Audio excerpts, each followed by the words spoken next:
The No Nonsense Roundtable. It's a weekly show broadcast on Rochester, New York's 50,000-watt iHeart radio station, News Radio Wham 1180. The host, Dom Geneva, interviews guests from all walks of life, all with amazing stories to tell. What you are about to hear is a recording of a previous broadcast with limited commercials. Now, here's host, Dom Geneva.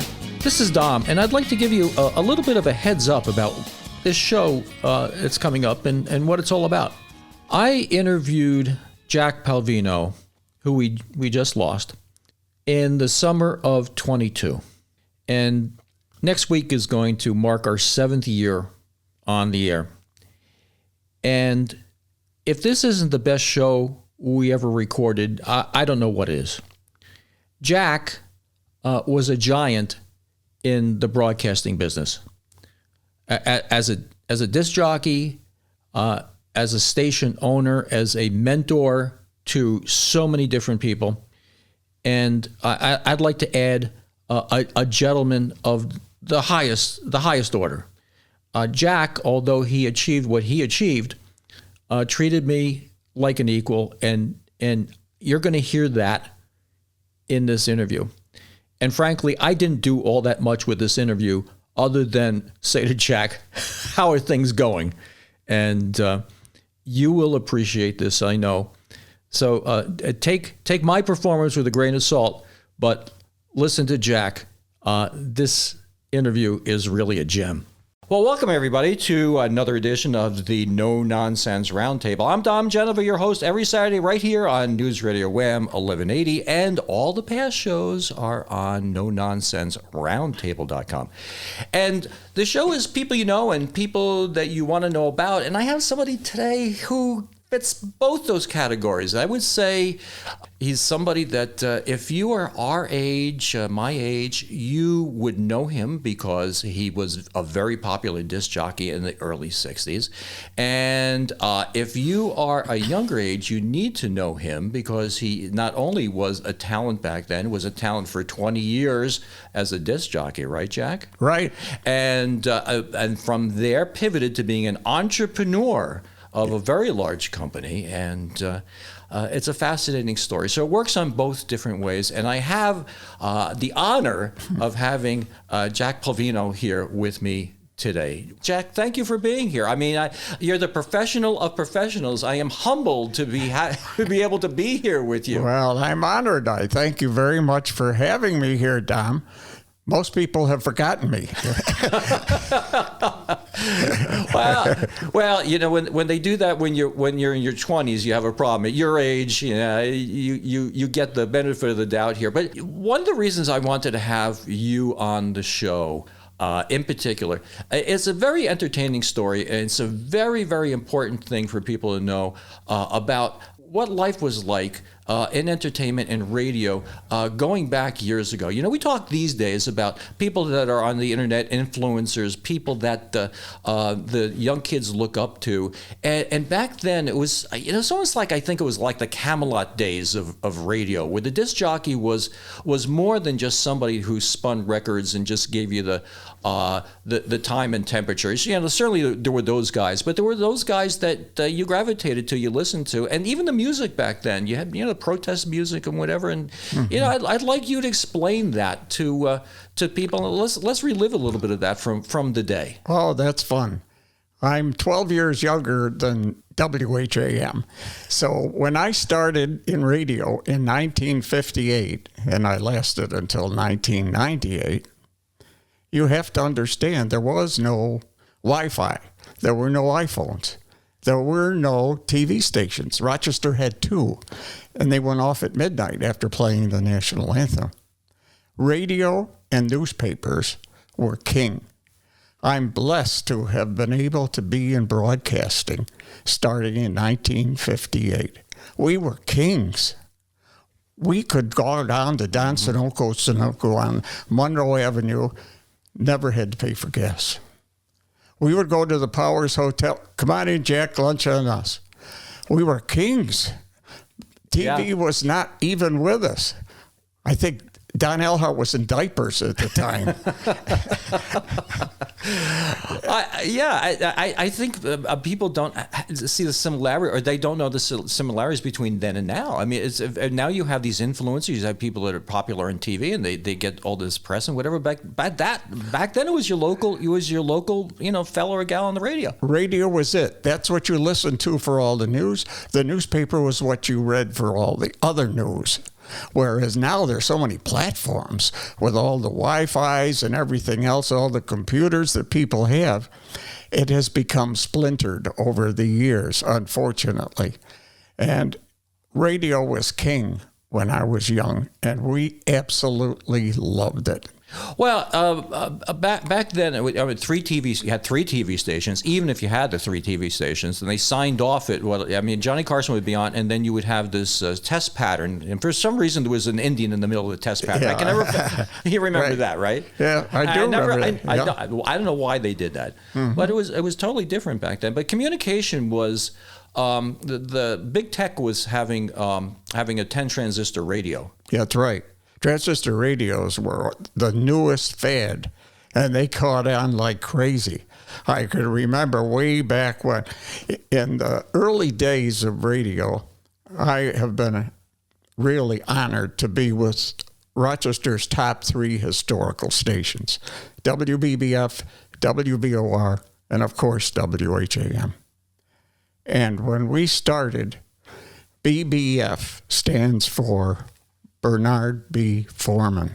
It was owned by Maury Foreman, who owned Foreman's Clothing, of course, and co-founded Midtown Plaza with Gil McCurdy. And so our studios, of course, were in the first in Midtown Plaza, where I worked for 40 years. And it's still a shock to me as I drive by and see my place gone. This was an amazing growth series in Rochester with these 3 stations. In 1960, WBBF was the #1 radio station, not only in Rochester, but in the country. Think about that. A lousy little 1,000-watt station that you couldn't hear on a windy day in Canandaigua. And here was the top station. And the top announcer, I was blessed to be able to work with, all late, I'm afraid to say, but Jerry Fogel, Joe Dean, and the most popular disc jockey ever in the history of Rochester radio, Nick Nixon. At one time, 90% of the people listening to all of radio stations listened to Nick. He had a 1-hour period sold to Hallman Chevrolet. By the time 20 minutes had elapsed, Nick had sold at least 1 car every day on the radio. And they would call him and say, "Nick, yank it off." Well, and what is the competitive advantage that you have? It sounds like it's personality and humor and entertainment. I mean, personality, and that's one of the factors that I dislike most about the current situation of the radio market is the lack of true personalities. People who really went their own way and had fun. I had fun. I never worked a day in my life. Mm-hmm. A lot of my bosses told me they agree with me, but still, I loved going to work every morning. It wasn't work. This was play. Well, tell me, I wasn't here at the time. I was down in New York City, and my guy was Imus in the morning, and right. he kind of bonded with the guy, and he was of course, he was crazy. He was crazy. But tell me about your particular view of things. So here in Rochester. Now, I heard that you were very entertaining with your producer, right?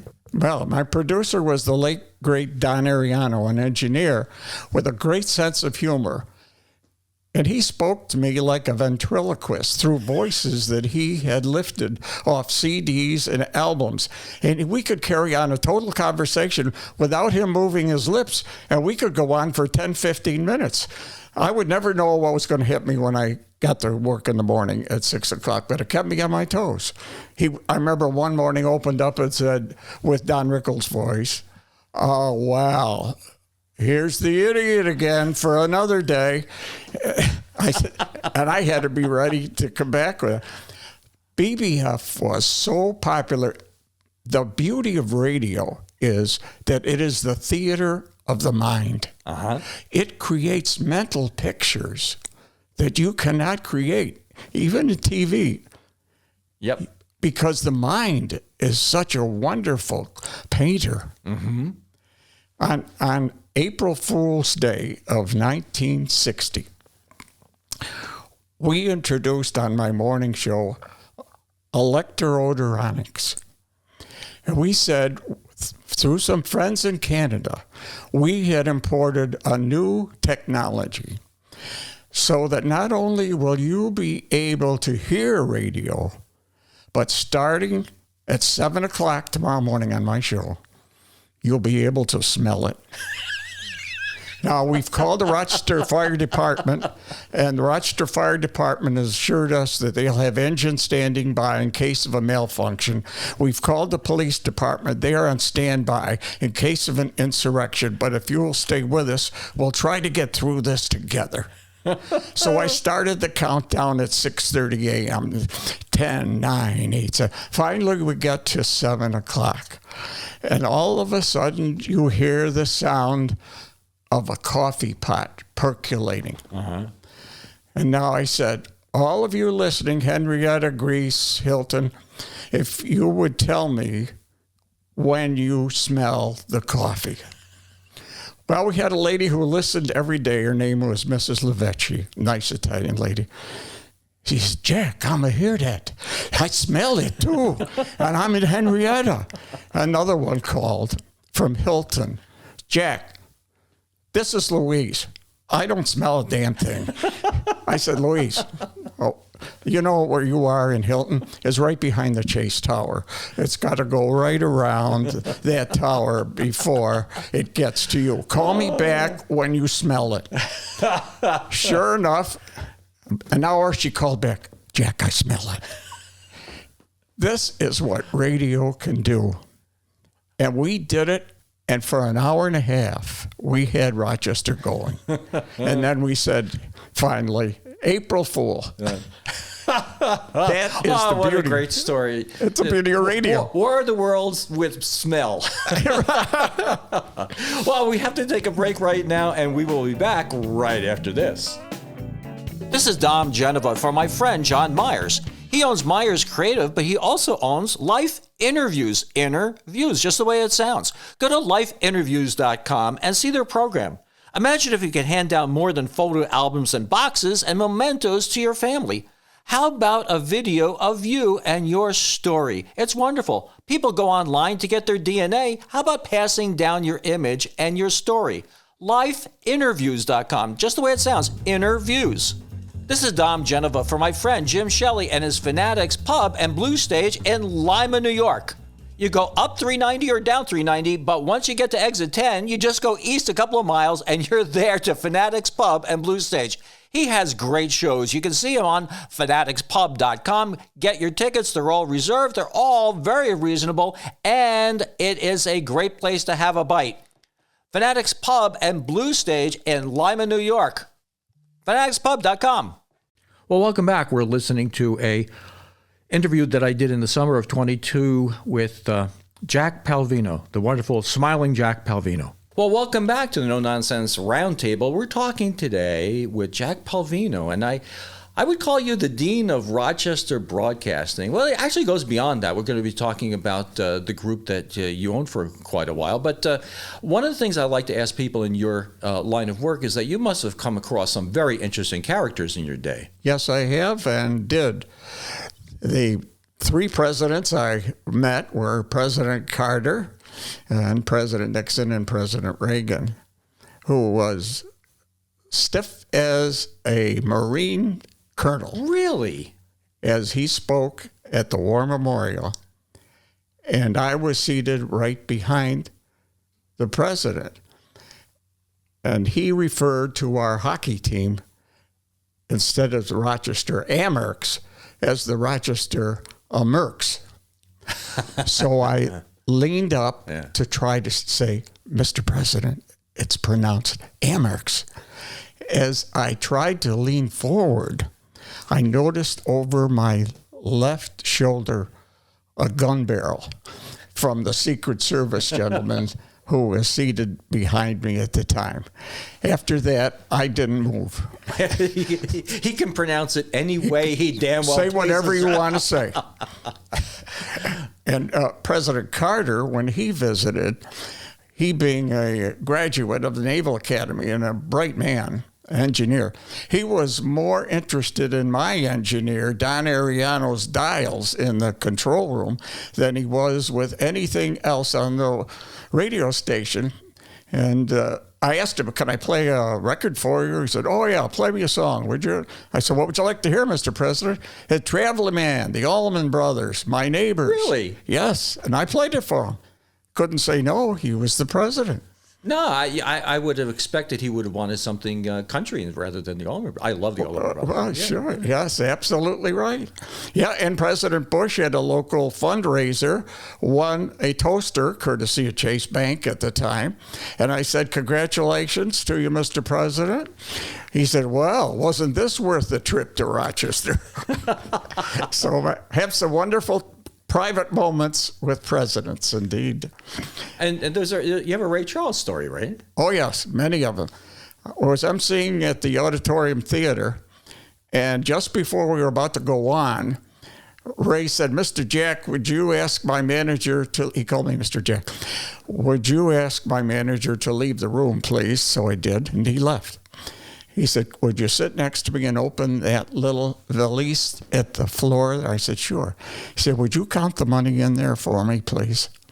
And I did. He said, is there $5,000 in there? I said, well, it looks like it's close. He said, okay, close enough. Now we can do the show.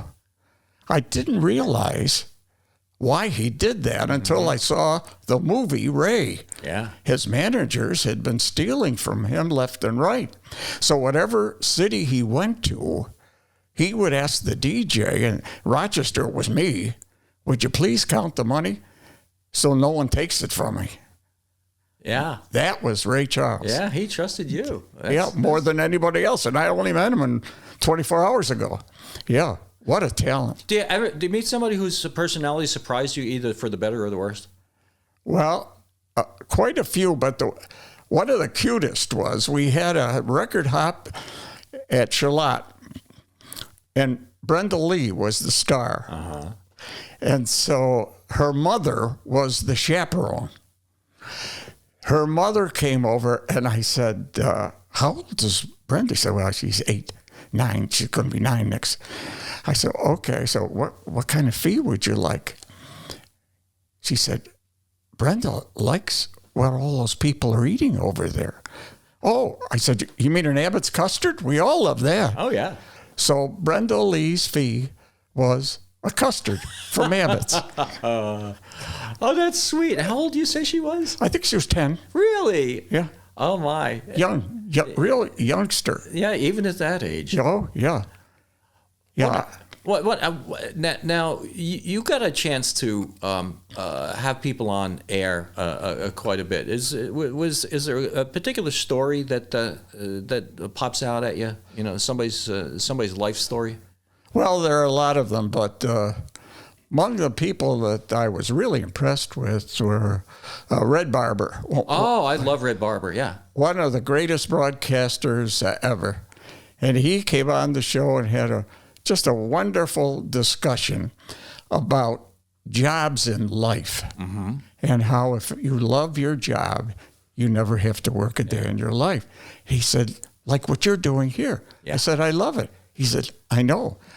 He said, I love mine too. He said, that's the whole key to life. Yeah. And that's pretty sound philosophy from a sports guy. Well, and anybody who doesn't know, Red Barber was the announcer for the play-by-play guy for the Yankees. Yes, he was. Living down in New York, you associate the Yankees with either Red Barber and then Phil Rizzuto. Phil Rizzuto were the two guys, and then I forgot what the other guy's name was. Oh, Mel Allen. Mel Allen. Mel Allen and White Owl Wallop. Oh, remember the cigars? No. Oh, yeah. They call a home run with Mel Allen a White Owl Wallop. And he probably got paid $1 or $2 for that. Oh, right? I'm sure he did. That's the thing. That's the way things work. No, absolutely. Well, we're about ready to head into a break, but after the break, I'm going to ask you about that, about the music and who picks the music and how to show up on your show and stuff like that. But we're going to do that right after this, because this is a hard news break, and we know this is News Radio Wham 1180. This is Dom Genova for my friend Jack Greco at Jack Greco Furniture. Someone once used a line years ago, and it was, "I'm not asking you to buy on faith, I'm asking you to compare." Who's Lee Iacocca? That's a heck of a statement, and that's what I'm asking you to do with Jack Greco Furniture. When you're out shopping for furniture, go look at the stuff he has. It is absolutely fantastic, not like you're going to see at one of these big box stores, and you will be happy. Go see Jack Greco or visit him on jackgreco.com. We're back with an interview that I aired back in the summer of 2022 with Jack Palvino, the great Smilin Jack Palvino, who we just lost a few weeks ago. And what precipitated my idea to air this show again was something that happened at Jack's wake. His grandson, Zach, came up to me and said that he and the family were very appreciative that this interview existed. Quite frankly, it did two things. One, it touched my heart. And the other thing is it showed me that the hallmark of being a gentleman can be passed down from generation to generation. So with that, we're speaking with Jack again. Well, welcome back. You're listening to No Nonsense Roundtable. I'm Dom Genova, your host, every Saturday right here on News Radio Wham 1180. And we are here today with Mr. Jack Palvino, who I have branded as the Dean of Rochester Broadcasting. He's saying he's 12 years younger than Wham, and Wham has been around since 1922. So do the math. Do the math. I have a very distinguished gentleman in front of me. And at the bottom of the hour, as everybody knows, I like to give a shout out to the Bob Johnson Auto Group, who sponsors the show and allows me to do what I'm doing, and is a great place to buy a car, buy a truck, or get one fixed. And another part of the No Nonsense Roundtable is that we produce some marketing materials and whatever. And just recently, in last month, we did something for the Rochester Rotary Sunshine Camp, and I'd like you to hear this little musical branding that we did, and it's voiced over by Mr. Don Alhart, somebody everybody knows. It's a magical place for kids of all abilities. At no charge, the Rochester Rotary Sunshine Camp has been serving children of all abilities for the last 100 years. Help us grow into the next 100 years. Go to sunshinecamp.org to learn more about how you can help. Where kids have no barriers to fun. The Rochester Rotary Sunshine Camp. So there you go. A wonderful organization, the Rochester Rotary Sunshine Camp. So Jack, let's talk about the day-to-day operation of being like on all the time. Somebody said once to me, I had some training at Chrysler where I used to work for, and they said that Johnny Carson isn't happy all the time. That's the way they worded it. You have to put on a face, and you have to get on the air, and you have to be creative and whatever. And what you're doing for a show now? How many hours a day were you on? I was on 4 hours a day from 6 in the morning till 10. That's got to be a lot of work and prep and what. I mean, what was your day like? It was long. I didn't get home till after 6 at night, so 12 hours a day. Really? Yeah. Because I did other things. I was program director. We had to pick the music. The music was voted on every afternoon on the Nick Nixon show. And all of these teenagers would man the phones. And every day they would say at 6 o'clock what the top 10 tunes were every day. And the record people would line up. We would receive, you remember records. Some of you don't, I'm sure. But we would got 200 records a week in the hope that we would play them. And if they got on Nick's show, they would really be smashes. And so they would absolutely love that. But my normal day would have been a 10 to 12 hour day. And we would prepare for what we were trying to do the next day, not only for the show, but for the station. And some of the promotions were outlandish. Bob Keeve was the manager of BBF. He was the ex-writer for President Eisenhower, a Harvard graduate. And he had us do station breaks featuring Jose Greco doing Morse code taps, spelling out BBF. I said, Bob, who's going to know this? He said, we got to do it. We got to try it. Sure enough, we got a call the next day. That's Morse code from BBF. I said, that's right. He actually got through. That's how outlandish the things we were doing were. And he did things that no one ever thought of doing at that time. Okay, so let's get really creative here. What was the one thing that you did that was like, wow, that really worked? And then tell me something that didn't work. The BBF raft race. We sunk more rafts in the Genesee River than anyone ever in history. We had people building rafts on their own and would have prizes from our sponsors. As they floated down the river, I built 3 that sank myself. My son, who was a good guy at building sinking docks, also helped in this area.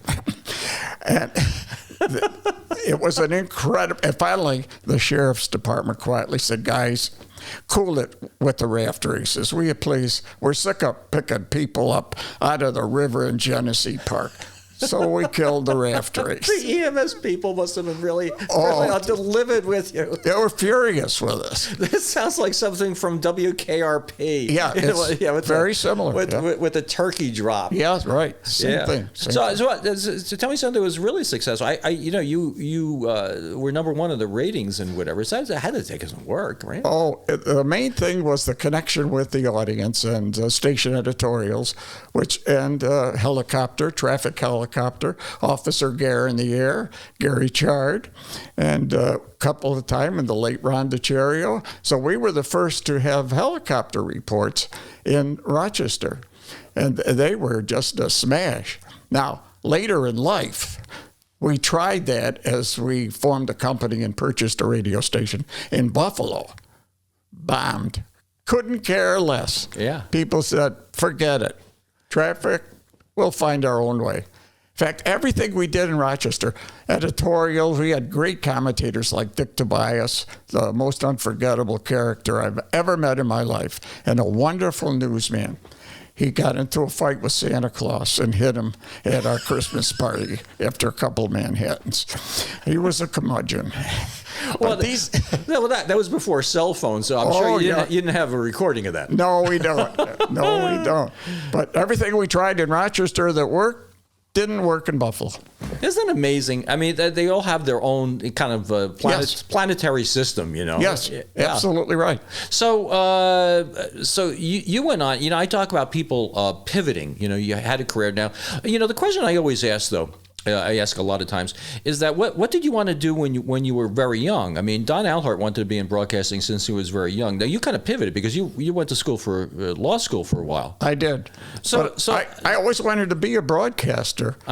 But at the 40-year mark, I said, there aren't many 48-year-old DJs other than Weeze around. So I want something that's going to give me a more solidarity. And I'd always wanted to be an entrepreneur. I had been reading books, and even at law school, which I didn't care for, I did care for the business of broadcasting. Yeah. I said, wow, how does this work? Yeah. And I was very happy to meet a gentleman, the late Bud Wertheimer from Syracuse, along with Ed Musicus in Rochester, the best sales manager ever. And we formed the Lincoln Group in 1978. And we took over all of the features from WBBF AM for the first time in the whole country to the FM dial.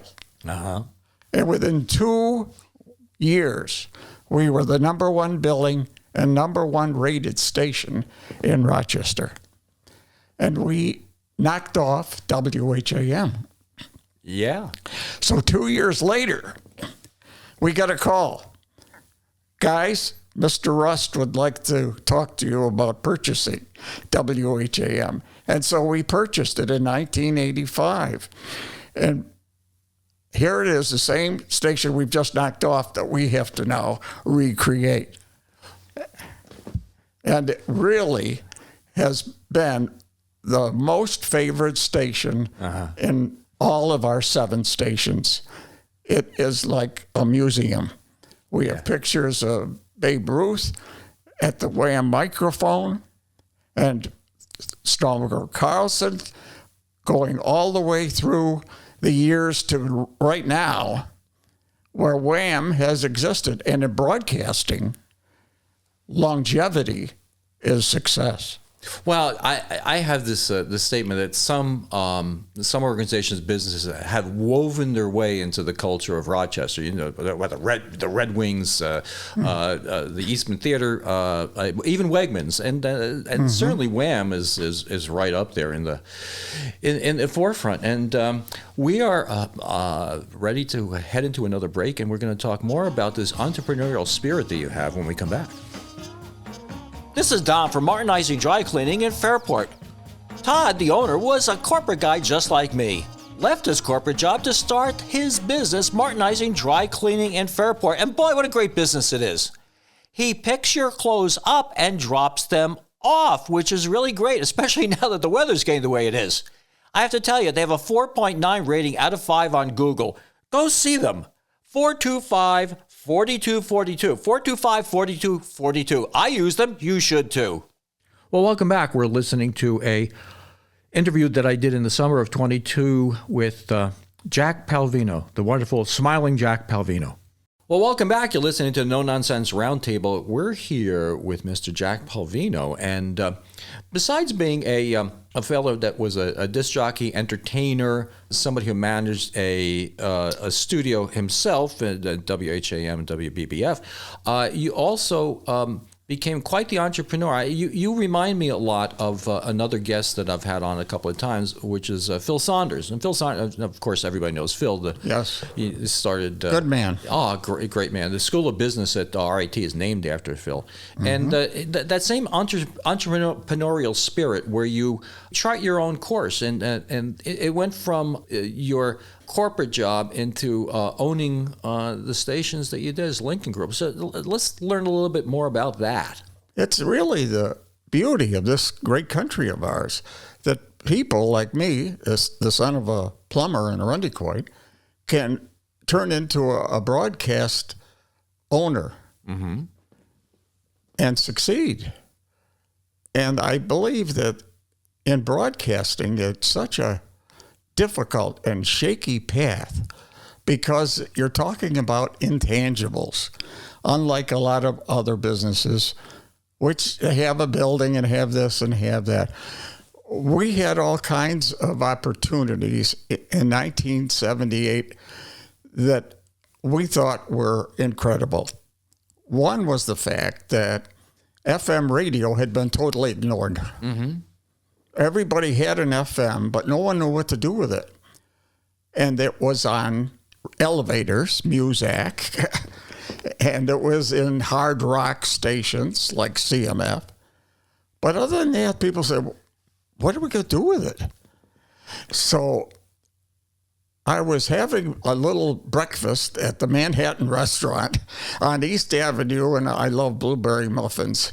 And I met a gentleman from Syracuse, Bud Wertheimer, and he said, Jack, why don't we form a company and try to do something with FM?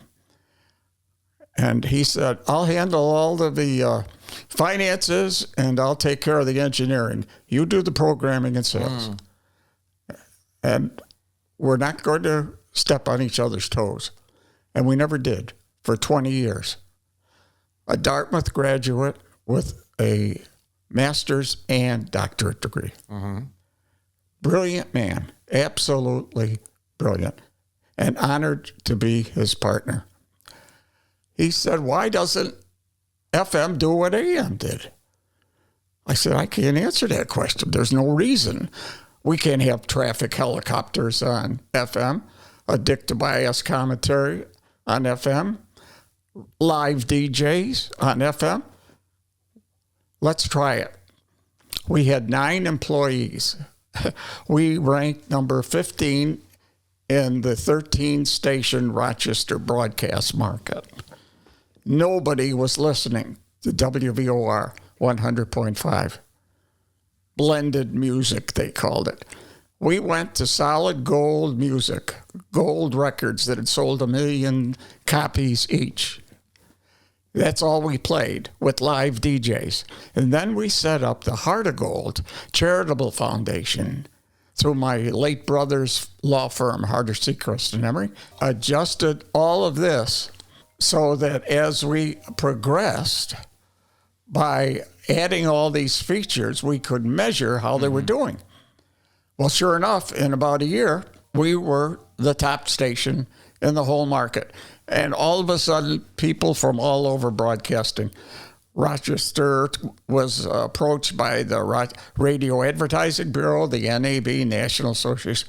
They wanted to write articles on this FM switch with AM features.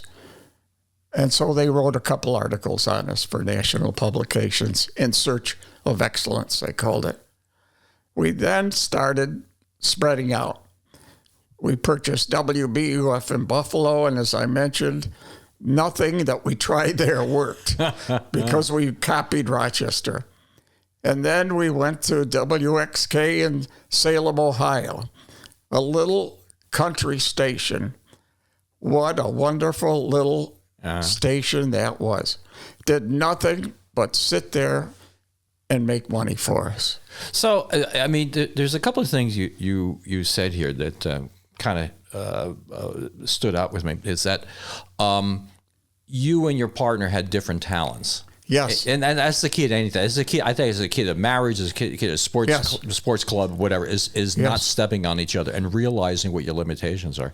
And the other thing is, being an entrepreneur, and I would consider myself to be an entrepreneur, is you see something a little bit before somebody else sees it. Because when everybody else sees it, it's too late. It's too late. It's too late. You can't buy something that's undervalued when it becomes valued the way it's supposed to be. It's like me with the dealership in Avon. It's one of those. I think that's probably the best qualities that you can have when you're starting a business or you want to be an entrepreneur.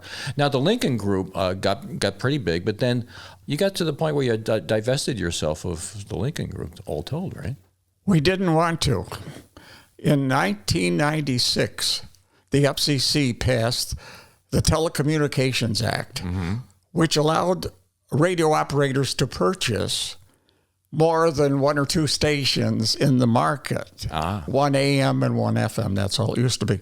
Now, if the ratings numbers weren't too high to make you a monopoly, stations could buy as many as they wanted to be in the market. We were the first case in front of the FCC in Washington for the Telecommunications Act. As we went before them, 9 gentlemen in blue suits and red ties, and my partner and I with our sweatshirts from Rochester, we walked in and gave about 2 days' worth of evidence. At the end of the 2 days, the chairman of the FCC said, Mr. Witharba, would you write for us, please, the way you think that this case should be decided? So Bud, my late partner, said, sure. He wrote it up, mailed it to them. 2 weeks later, we received the verdict that we were allowed to buy more stations, as were other companies, verbatim from what Bud had written. He wrote the whole decision for the Federal Communications Commission. That is what our little company was sitting with in 1997. So when we were approached by a very large company, CBS and others, to be purchased, they frankly made us an offer we couldn't turn down. We didn't want to stop. Well, I have to tell you, it's been a delight having you here. We're about to end the show, but before we end the show, I have an observation by looking at you and looking in the light of your eyes, and I would tend to think that Mr. Jack Palvino has lived his life the way he has wanted to live his life. That's the truth. Pretty much true? Yes, absolute truth. God's blessed me. And what would you give to advice to younger people who might be listening to this show? The same advice I give to our 8 grandchildren and soon to be 3 great-grandchildren. Oh, God bless you. If you love what you do, you never have to work a day in your life. Amen. And you being here helped me love what I love to do. So I appreciate you being here. It's been an honor to meet you finally after all this time, spend some time with you. And God bless you for what you've done, what you've accomplished, and who you are. Thank you. So next week, 10 to 11, right here on News Radio Wham 1180. And we'll see you then, or you'll hear us then, more accurately. Bye-bye. Well, I hope you enjoyed the show with Jack Palvino. Jack certainly was a giant among broadcasters, but also a wonderful human being and a gentleman, and I'm so happy I got a chance to spend some time with him, and I'm happy that I was able to let you hear this today. So we'll see you next week right here at the No Nonsense Roundtable, 10 o'clock every Saturday. Thanks for listening. Don't forget to like and subscribe, and we'll make more.